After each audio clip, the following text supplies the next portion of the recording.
راهکاری بهت بدم که هر اتفاقی در هستی افتاد نه نگران بشی، نه غمگین بشی، نه بترسی. چقدر میارزه؟ میگه فقط و فقط یک کار بکن، فقط یک کار، دوستی تو با من بروز کن، با من دوست شو، نه در حد حرف، دوستی دلی، دوستی قلبی، دوستی سلولی ازت میخوام. خیلی موقع دوستم رابطه شما با خدا همینجوری باشه، رفیق باشید. این دیدگاه من در مورد خداوند اینه که خدا وظیفه‌شه که منو به خواستهام برسونه، وظیفه‌شه. یعنی این که حالا مثلا خدا دمت گرم و مثلا حالا تو رو خدا و مثلا جون مادرت و این خبرا نیست. وظیفه من و تو اینه که بندگیشو بکنیم، وظیفه اونم اینه که ما رو به خواستهام برسونه.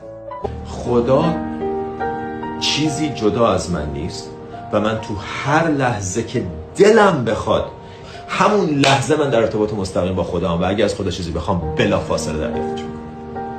اگه راهنمایی بخوام قطعی یقین تو همون لحظه دریافتش میکنم.